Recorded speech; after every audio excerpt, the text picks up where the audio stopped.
guess to start out, how we started this whole thing was I was in practice, and probably like most chiropractors, you're taking care of patients, and then you have this amazing miracles happening, and then what I kept experiencing was I would constantly be finding out that I lost patients after the fact. Like they kind of left, and then I would remember about a patient, go into the office, find out that the things had happened that I could have seen ahead of time.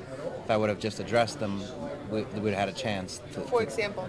So, for example, well, the story I can tell you that was the most impactful for me was a patient named Chris who came to our new patient orientation, got amazing results, just chiropractic results. But one day he came into the office and he said to me, "Can I speak to you alone?" He said, he's a happy guy. This day he comes in, he said, "I'm suicidal. Like I'm ready to end it."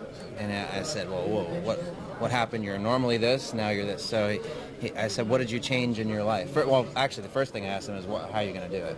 And he said, "I have a gun, and I'm going to go to the shed when the kids are asleep. I'm going to go out there and I'm going to pull the trigger." Ooh. So, you're supposed to ask that question. I was relatively young in practice, so I remembered the boards. They tell you to ask that question, but the reason you ask it is because you want to know if they really have given it thought. And he did, and so I said, "What did you change? What happened in your life?" He said, "Well, I stopped drinking all the alcohol. I stopped smoking marijuana. I stopped doing all the drugs I was doing, and I started eating better." I said, "Well, that's a lot of stuff, and probably your chemistry in your body's got to be way out of whack. You're probably detoxing, so maybe that's what's causing what's going on." And he said, "Not that we're trying to do nutrition in the office, but," I said, "maybe this is a good thing. Maybe it's your body's natural way of adapting." And I said, "Well, why did you do all that? Like, what made you think to do all that?" He said, "Well, after the workshop, our new patient workshop," he said, "I realized that this was more than just about my spine, and that my spine protected my nervous system, and that this was about removing interference to the function of my body, but really to my health." And he said, I realized that all of these things were interfering with my health, and I wanted to, and if that was interfering with me, it was affecting my relationships with my relationship with my wife and my children, and if I wanted to be the best father and mentor, I had to make a change. And I said, "And you got that from the workshop?" And he said, "Yeah." So the thing was, Chris understood this. He got chiropractic on a level that you would want everybody to get. And with patients, I realized we don't know when they're going to get that idea, right?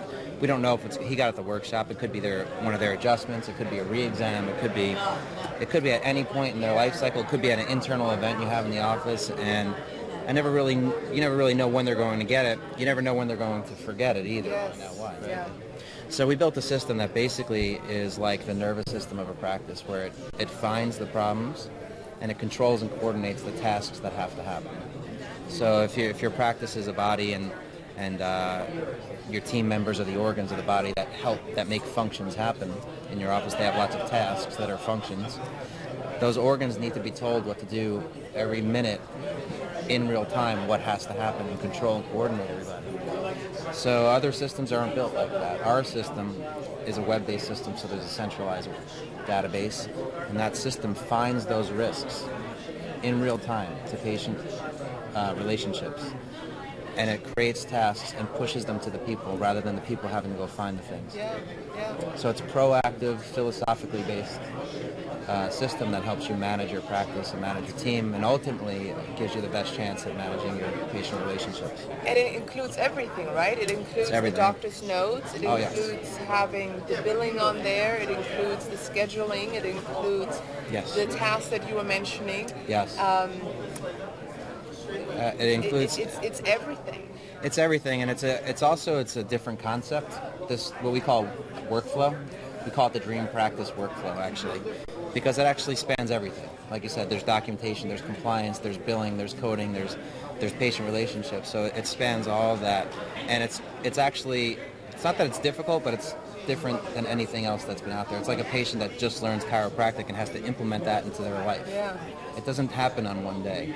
It takes time. We're still doing it, right? We're still changing our life and trying to be more philosophically sound, right? So when you're trying to implement a system, it's really a methodology into your practice. It takes time and energy and focus, and you really need help with that. So we also provide a coach. Great. A dream practice coach. Okay, so like live person you can talk to. Live person that figure is everything out. Yeah, as a matter of fact, I don't have salespeople. They literally they do a dream practice analysis with you on day one. They analyze where you are, how the system can help you, and they plan to implement it over time. And they're with you from that day through your relationship with us as a How client. does it work if you already have an existing system in your office that you're running your billing and you're scheduling through all that data, all those thousands of people that are in that? Can they easily be transferred, or is that all new input? How does that go? There's a transition process, and we have actually an implementation team. So there's a few components to that, one of which is patient demographics and things like that. Usually most systems can export a CSV file, which is like an Excel spreadsheet of all your patient demographics, and send that over to us, and we're able to upload that. Sometimes systems can't do that. We have other options for that. Some practices can print out a HICFA form, for example. So if you can print out a HICFA form for every one of your patients, we can enter and just fax it to us. We enter them for you. Oh, wow. Yeah. Because I have to admit, that's something. It's a daunting task. It's change. Yeah. Who loves change? Yeah. You know? And I have a system in my office, for example, that it works, but is it the best system? I don't think so. And I'm looking at your system, I'm thinking, wow, there's a lot of things that can be improved, that can be made smoother, that can help my CAs, that can help me. But the thought of going through that step and changing, but to hear that there's a lot of help available, that's change is always difficult. Yeah. Absolutely. And what I've noticed, whether it's software or any other change in your office, while you're trying to change multiple things, what can happen, and often does happen, is when you get all gung-ho about changing something, and you go in that direction, and then you realize I got to change this too. Hitting the table here. You have to change this thing too, and then you never really change all that effectively. You kind of get partial implementation of each one of those things. And that's one of the reasons we have that coach, because we realized that early on. We don't charge a big bunch of money up front. I don't want to go into price on this because it's different for everybody, but we don't charge a big bunch of money up front for software, because we charge what's called success fees, that you're only going to pay us for as long as you're happy being a client, right? So what would happen is if we had clients that didn't implement this fully, they weren't as happy. So one of the reasons we even started having a coach was to make sure that you fully implement the system. And change is always difficult, but to make it as easy as possible. Training is a big part of that too. Yes. Thank you, Brian. I appreciate it. Thank you for having me. Can you tell us a little bit how people can reach you, how they can contact you, please? Sure, yeah. The website is GenesisChiropracticSoftware.com, and there's actually a special page. If you do a /IFCO, you'll see there's some information. Dr. Walker's on there. Oh, about the IFCO. There's Yes. a whole nother little thing that we forgot to mention you do. Yeah, we only support pro chiropractic organizations. So one of the things we do is when somebody signs up and mentions the IFCO, we give a $200 donation to the IFCO in your name. Great.